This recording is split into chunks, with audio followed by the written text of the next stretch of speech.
Hi guys, today we're talking about Samuel Pufendorf. If you see him in your book, he's listed Samuel von Pufendorf. The von was an honorific title given to him. He was born Samuel Pufendorf. I don't know the last name. It's a tragedy, but what are you going to do? He didn't choose it, right? So let's talk a little bit about him. He is a guy that is mentioned so often by the founding fathers. You often will see his name misspelled or spelled many different ways by them in their letters. So when you Google or when you read the letters of the founding fathers, again, give them a wide berth for the spelling of his name. It is sort of an odd name. All right, he is a German. As you can see here in his bio, he was born in 1632 in Germany. He died in 1694. He was an important figure in the development of the concept of the law of nature.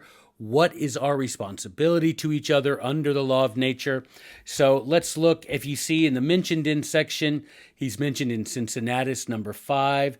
He's mentioned in the statement of the Rhode Island Assembly and was regularly quoted in the debates of the First and Second Continental Congress, as well as the letters and papers of our founding fathers. Samuel Pufendorf, a top 10 influence who you can't help but reading his name if you read the things written by the founding generation. All right, as you see the list there of his written works, there's many of them, and I have a shelf full of them. There's a few of them right over there. A few of his, how does it go? There you go. A few of his books right there. There are many of them. He was a prolific writer. We're going to focus mostly on the last one there in this list, The Whole Duty of Man According to the Law of Nature. If you can believe it, this was actually an abridgment of a much longer work. When he was teaching this at university, his boss at the university basically said, "Your book is far too long for these kids to study. Can you make it shorter?" Puffendorf abridged the book, and this abridgment is called The Whole Duty of Man According to the Law of Nature, if you can believe that. All right, so let's read the commonplace book quote together. Remember, you put it in your commonplace book, you write it down later tonight when you're going over the things that you've read, the things that you've studied today, and you want to find out how you can apply them. You ponder them, you marinate in them. Here's the quote for today. It's in the greenish box, okay? You ready? "More inhumanity to man has been done by man himself than any other of nature's causes." Okay, I'll let you pause the video for a second to write that down. Okay, so let's talk about this. More inhumanity to man has been done by man himself than any other of nature's causes. Guys, if you add up all the deaths from all of the natural disasters, it's not going to come close to the number of people who have died in war.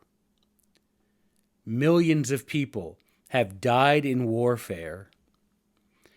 And when you think about it, natural disasters aren't inhumane. Natural disasters are neutral. They happen and they cannot be avoided for the most part, particularly in the ancient world. But even in our own modern world, when natural disasters come, often there's little warning. But the disaster, the damage, the death toll is neutral. There's nothing we could have done to stop it. However, warfare is a different story. The acts committed during warfare are often inhumane and are always committed by one man against another, one person against another. And you add up all the deaths from war, and it's really shocking. It's startling how inhumane we've been to each other for so many centuries. And this is what Puffendorf wants to warn us about. He was as a young man, grew up knowing warfare in his own country. It was a battle of which religion would be in control of the government of Germany, where he lived in Saxony. As a matter of fact, at one point, he and his family had to escape to the forest because there was a threat that they would be captured or killed by those of the other side. Think about that, simply for having a slight difference in your opinion, your view of Christianity. So he knew something about the inhumanity of war. All right, let's turn it over and start reading his selections together, okay? So, the first is actually from his book called An Introduction to the History of the Principal Kingdoms and States of Europe. Now, that's quite a hefty goal there, right? That's quite a lofty goal to say, I'm going to write the history of the principal kingdoms and states of Europe, but that's who he is. I wanted to draw your attention down to near the bottom of that paragraph where he says that where the administration, I'll give you a second to find it, on the right-hand side, but where the administration of government, it's just about 5 lines from the bottom. Got it? Okay. But where the administration of the government is committed to the cares of ministers of state. Now, minister meaning those who administer. That doesn't mean religious ministers. He's just meaning people who are elected or appointed to carry out government responsibilities, okay? So when the administration of government is committed to the cares of ministers of state, it may happen that these are not capable of discerning it, or else led away by a private interest which is opposite to that of the state, or else, being divided into factions, they are more concerned to ruin their rivals than to follow the dictates of reason. Now, I think there are few passages in the Founder's Recipe that apply to us more than that. Today, when people are elected to political office, they are elected based on their party relationship. And when they get elected, they care more about ruining the other party than doing what they've sworn to do, that is, uphold the Constitution. When Democrats are in power, they want to destroy Republicans, and vice versa. We care less about doing what's right, doing what's constitutional, undoing what's been done, than we do about making sure we embarrass the other party. We want to ruin our rivals, not to follow the dictates of reason. It's inarguable, it's beyond debate that we live in a time like that. We just want to ruin the other party. We want to badmouth them.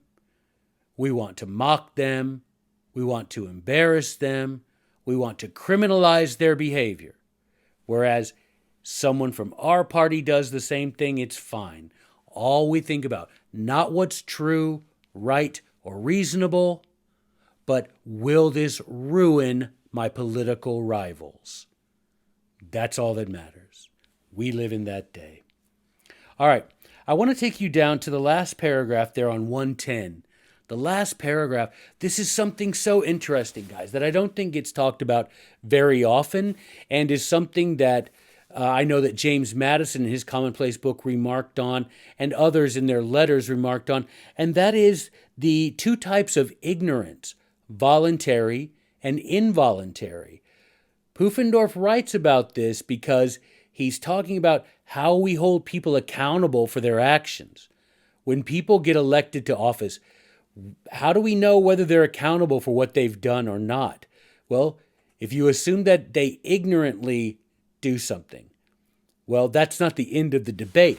You must then inquire, are they willfully ignorant or involuntarily ignorant? Okay, so let's read this together. The last paragraph, page 110, for those of you with the Founder's Recipe book. It begins, ignorance with respect to its origin. All right, here we go. Ignorance with respect to its origin is either voluntary or involuntary. Voluntary ignorance is either contracted by mere negligence, idleness, and inattention, or else affected, that is, proceeding from a direct and formal contempt of the means of informing ourselves in what we were able and what it was our duty to come to the knowledge of. So when he's talking about voluntary ignorance, that's ignorance that you are ignorant because you want to be ignorant. And it's either because we are negligent, we don't take care to learn the things we ought to learn, We are idle, meaning we're lazy and we just don't want to do it because we're too lazy to learn those things we ought to learn. Or number three, unattention, we would say inattention, meaning you're there, you're in a class, you're being taught about Samuel Pufendorf, but you'd rather be doing something else and you do it. You're on your phone, you're reading something else, whatever it is you're doing. You had the opportunity to learn something, but you willfully remained ignorant because you chose to do something else. You chose not to pay attention to one thing and to pay attention to another instead, and that leaves you ignorant, but that is willful ignorance. So he's talking about the ignorance that you choose to be ignorant. So he says either negligence, you don't take the care you ought to learn what you ought, idle, you're lazy, or you're not paying attention. Someone was trying to teach you, but you're just not paying attention. Next, he says, or it's affected. He means that you just don't like, you have contempt for the means of informing yourselves. You had a duty to know something. You could have known that thing, but you just don't like it, so you don't do it. Now, I'm thinking of, if we're thinking of a president or a congressman or a justice or a governor or a state legislator or a mayor, they could know the boundaries of their authority. But they could look in the Constitution or the state constitution or the city charter, the county charter. They could look and they could inform themselves of the boundaries of their power, the limits of what they're able to do in that office. But they don't want to, right? They don't want to have their power restrained. They don't want to be held to account. They don't want to know that they're not allowed to do this thing that they want to do with their power. So they purposely remain ignorant because they don't like where they have to go to learn, and they don't like what they're going to learn there. I think that explains so much of the problems that we face today. Now, I don't know if many of our leaders are voluntarily or even involuntarily ignorant. I think they're not ignorant at all. They know, and they just plainly ignore and disregard that which they do know to be the limits of their power. Now, that might not be true in all situations. You might have a good person, normally, who gets elected to power, and he just doesn't want to learn, right? He doesn't know, but he doesn't know the limits of his power because he doesn't want to, but he could. So he should still be held accountable for that ignorance. All right, let's read about the involuntary ignorance, right? So he says, then there is involuntary ignorance, which consists in the want of knowing such things, as it was neither in our power nor a part of our duty to come to the knowledge of this. So, involuntary ignorance means you didn't have the ability to learn that thing. There was no way you could have learned it, right? That's involuntary. You're not purposefully ignorant. You're not willfully ignorant. You just don't know because you don't know, and you don't have the power to learn. Or, as he says, it's not your duty to learn, right? If you're not going to run for a particular office, there's no specific reason, there's no very particular motive for you to know what the power of that office is. I know I often use the example of some low down ballot office, right? If you're running for city dog catcher, you should probably know what you're allowed to do and what you're not allowed to do, right? Are you allowed to, if you hear a dog barking real loud, can you jump over a fence and grab it and take it to the pound? You should know that. But I don't need to know what the limits are, I guess, unless I have a dog and the dog catcher catches it. But I can be, it's not my duty to know that, right? I would suggest that there are very few people in political offices who are involuntarily ignorant, particularly in the era in which we live. If you're running for the House of Representatives, it's really easy for you to go to Google, look up the U.S. Constitution, and read the limited powers granted to a U.S. congressman. Same for a president. Same for a governor. Go to the state constitution. What limits did the people place on my power? What are the few and limited powers that I have the authority from the people to exercise? There's no excuse for someone running for office today to not know the limits of his power. There's no reason for that.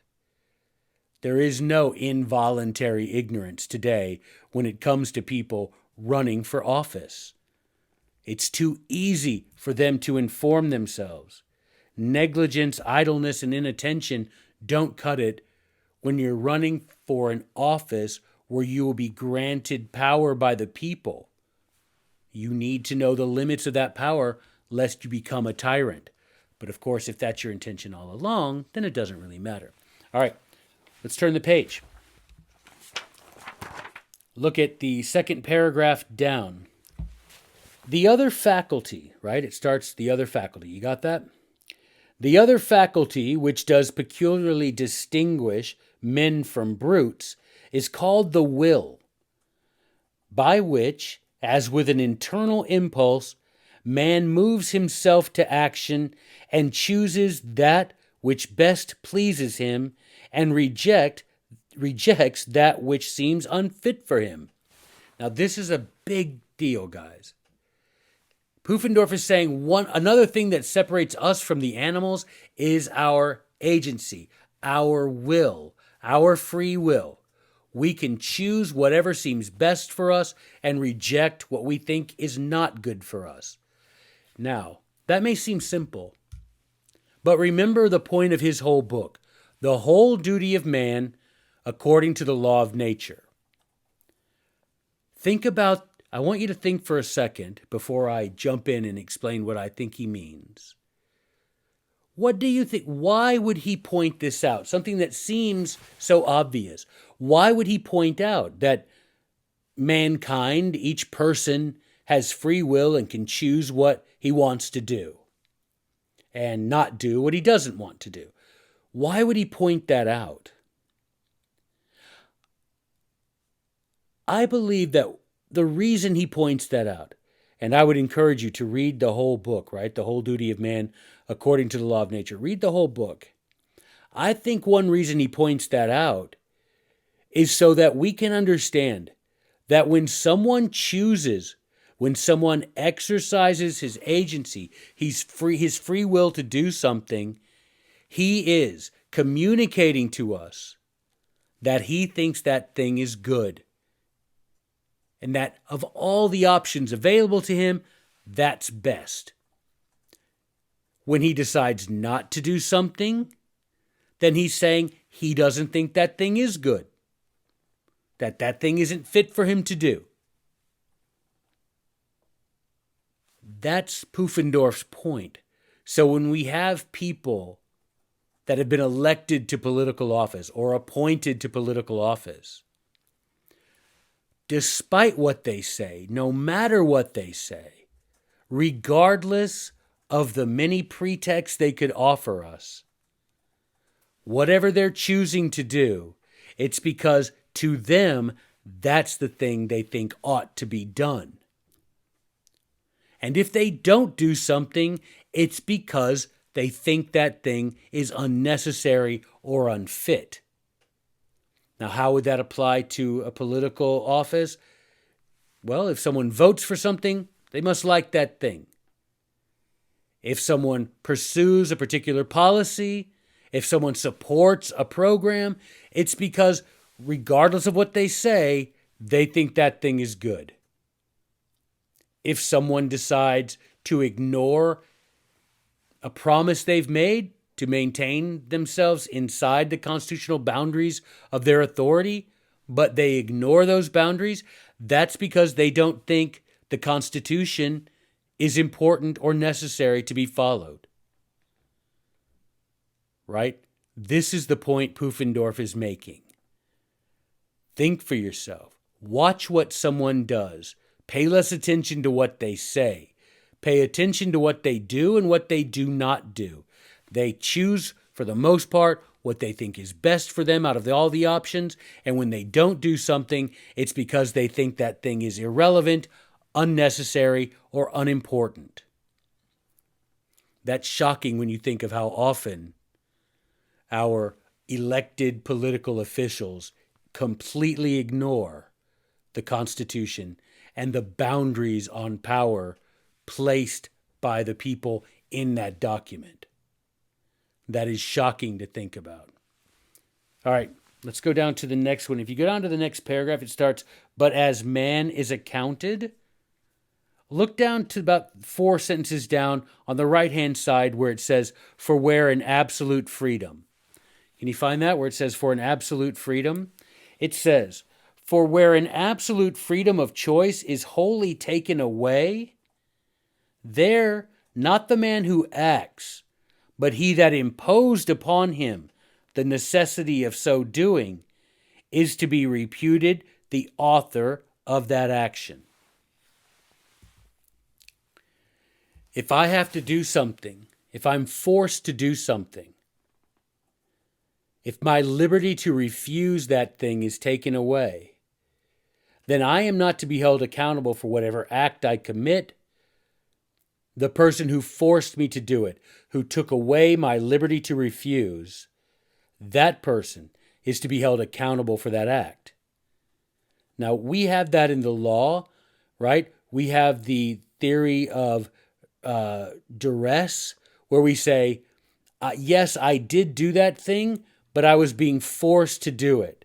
And in the law, we will not hold that person accountable if it is proven that that person did that without his free will, without wanting to. He did it because he was forced. And in fact, the person that forced him to do it will be held accountable, not the person who had the gun to his head and told to do something, even though otherwise he never would have done that thing.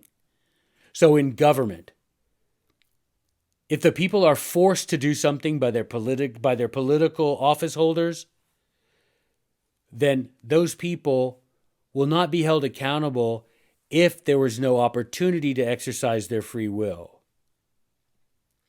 Now, that does not apply to situations where we can exercise our free will but choose to obey rather than to resist. This only applies where your freedom is absolutely taken away from you. That's the only way this applies. All right, go down to the last paragraph. Starts farthermore, which we would say furthermore.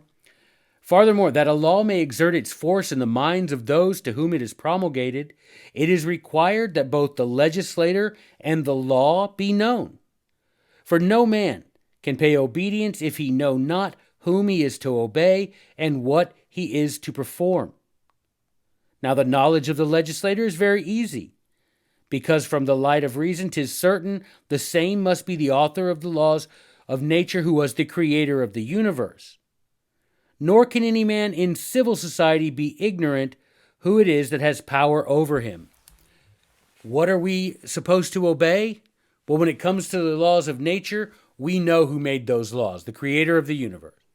When it comes to our civil laws, the laws in our society, in our government, in order for us to be required, obliged to obey, we should know where the law is coming from and where it doesn't come from.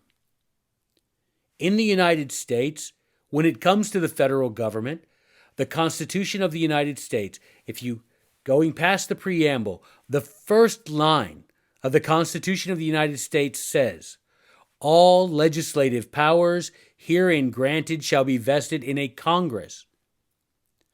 Legislative means lawmaking. All lawmaking power is in the federal government is granted to Congress. Therefore, we know. So Puffendorf says, in order to have this stable society, you need to know who the legislators are, where the law comes from. You have to know that. Well, it's easy in our country. We have state constitutions. We have a federal constitution. We know who the lawmakers are. So that if some other person in some other office purports to pass a law or make something that we must obey under the color of law, All we have to do is look at the Constitution and say, did we, the people, give that person the authority to make law? And if not, then not. If that person does not have that authority, then that thing is not law. We have no obligation to obey it. Because we must know, if we agree to be bound by laws, we have to know what a law is. Is a law anything that comes out of the mouth of some politician? Is an executive order a law? Is an EPA regulation a law? Is a CDC regulation a law? Is something the UN hands down, is that a law? We must know. If we are to be a nation of laws, then we must know where the laws come from, who is authorized by we the people to make laws that we are obliged to obey. That makes it so simple. It makes it so peaceful, so regular, so well ordered. We know who the lawmaker is. We're obliged to obey laws handed down, provided they come from within the boundaries of the lawmaker's authority. And if anyone else makes some sort of regulation, some sort of directive, some sort of order, and that person was not given the authority by the people to make law, we know we have no obligation to obey it. We may treat it as void, as Hamilton said, an act of usurpation, and hold it void. An act of tyranny, we don't pay attention to it. And no one can oblige us to do that because we, the people, consented to certain authority to be given to other people, and the boundaries of that authority are placed in a written constitution that we all can look at. Okay? Turn over the last thing. So he says on the last page there in 112, how are we to know if the action of a lawmaker is a law or not? How are we to know if even this thing that a lawmaker does? What if Congress passes an act? How do we know if that thing is a law? Now, they are lawmakers, but they have to remain within the boundaries of their power. Here's what he said. The first of these is known if he shall promulgate the law with his own mouth, or deliver it under his own hand, or else if the same be done by such as are designated to that purpose, by him whose authority there is no reason to call in question. If it be manifest that such their acting belongs to that office they bear in public. In other words, if you recognize that this person is a rightful lawmaker, whether under your state constitution or the federal constitution, you recognize that the body purporting to pass this law that we must obey, if they are lawmakers, then you go to the next step.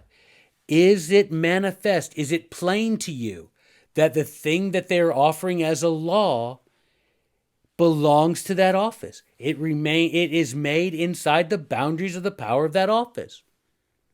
Then it must be obeyed. So first, is this thing that they're foisting on us as a law, was it made by a lawmaker? How do you know? Look to your state or your federal constitution. Find out which body is authorized by we the people to make laws for us. After you determine that, the next step is this thing that they're purporting to be a law, does it come from within the boundaries of their constitutional power? If it does not, then it is not a law, and we need not obey it. Thank you, Samuel Pufendorf. We'll talk to you guys later. Bye-bye.